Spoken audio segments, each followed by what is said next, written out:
The model that prevails in the world right now, the prevalent model in the media, in the field of psychology, wherever you look, is I'm going to call the outside-in model of stress. The outside-in model of stress. And within this model, stress is like particles in the air. And it's kind of like the germ idea. So you've got these particles in the air, and in some places, the particles are very dense, and that would be a stressful area. So in the diagram that you have in your CD or on your DVD, there's a picture of that model, and you'll notice there's a building there, and there's an office building. There's a lot of stress particles around that building, see? You go into that building, you're going to pick up stress the same way a person picks up a cold from germs, see? Now, on the left-hand side of the model is a mountain, and two people climbing the mountain. You'll notice not very many stress particles there, so if you go there, you're not going to have as much stress. And then in the middle of the diagram, you'll notice there's a person there, and they've got enormous stress around them, stress particles around them. You get near them, you're going to get stressed out. This is the model.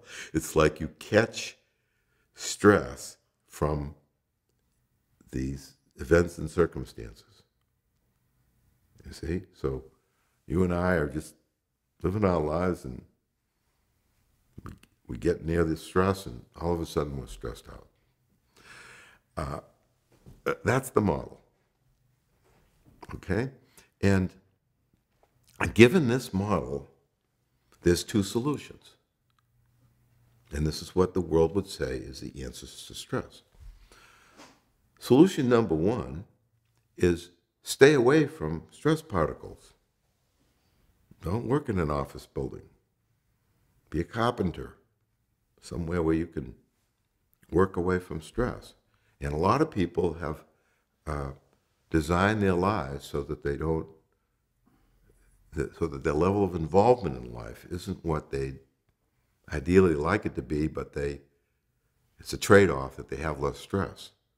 So some people limit their involvement because they don't want to get around these stress particles. The other solution, given this model, is stress management. So you take as a given, well, I'm working in this building, I'm going to have a certain amount of stress, or I'm involved with this person, I'm going to have a certain amount of stress. So I'm going to release that stress. I'll pick it up during the day, and then I'll release it at night. I'll meditate, I'll exercise, I'll go to a therapist, I'll sing. Singing releases a lot of stress for me. They have all their activities that eliminate the stress after the fact. Now, believe me, I'm not against any of that. I think meditation's a wonderful thing. Yoga's a wonderful thing. Exercise is wonderful. Singing is wonderful. So I'm not saying you shouldn't do that. I'm just saying that stress elimination, if you step back from it, doesn't make sense. It's like putting a bucket under a leaky roof. Sure, it catches the water, but the water's coming down still. You've got to do something about the roof, or it would be like a steam valve in a heating system. You've got to get at the furnace in order to really accomplish something. So this is the outside-in model of stress, and this is generally the way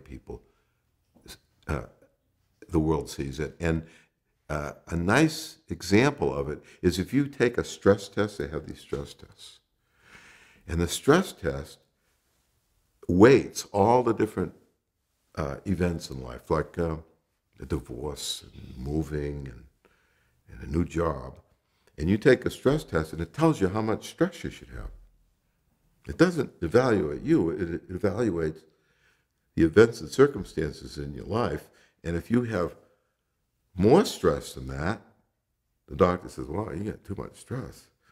And if you have less stress, the doctor might say, hey, wake up and smell the coffee. You know? You're living in denial, you know.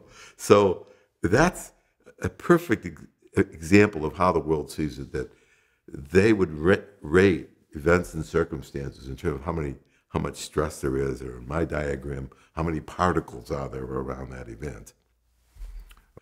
I'm going to talk about the inside-out model of stress, which I'm suggesting is a true understanding of what stress is, where it comes from, and how people can lower or eliminate the stress in their life. Okay, so this is the model that I'm saying is really a helpful model and an accurate model and a truthful model.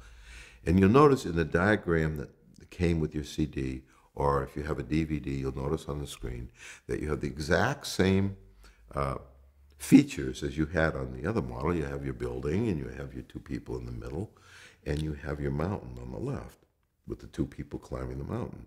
But what you'll notice is dramatically different is the stress particles are in the thought bubbles of the individuals. There's absolutely no stress particles in the air, near the building. All the stress is inside the thoughts and the minds of the people in the picture. See, so rather than the idea that you catch stress from events and circumstances, I'm suggesting, in no uncertain terms, that unbeknownst to us and innocently, you and I are generating the stress. It's being manufactured inside our minds via thought. You see? And this is, so here, we don't have to avoid anything in our lives. We don't have to avoid our involvement in our lives. We don't have to release stress on a regular basis because we take it as a given.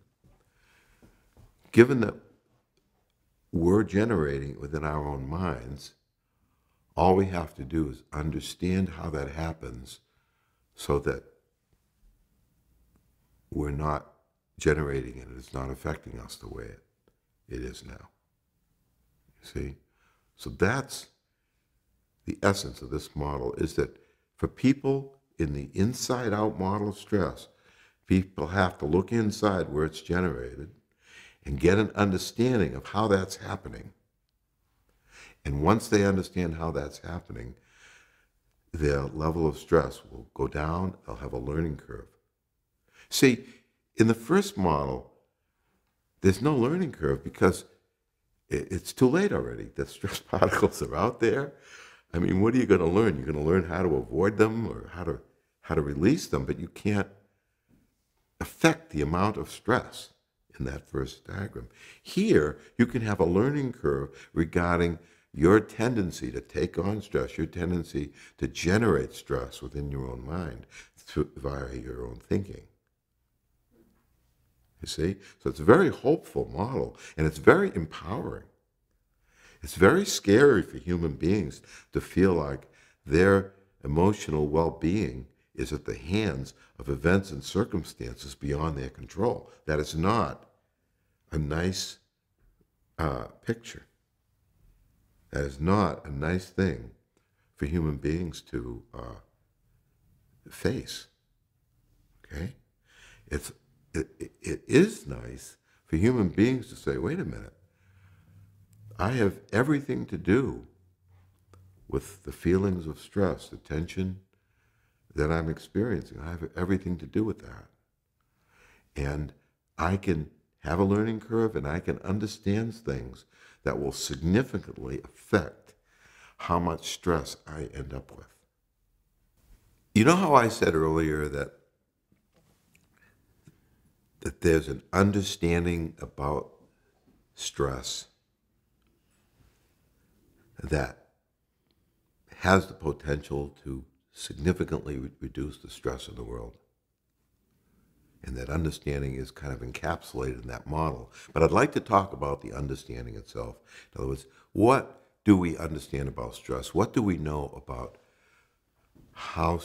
what the source of stress is? What do we know about what protects people from having a lot of stress in their life? What capabilities do we have as human beings to have very low stress lives?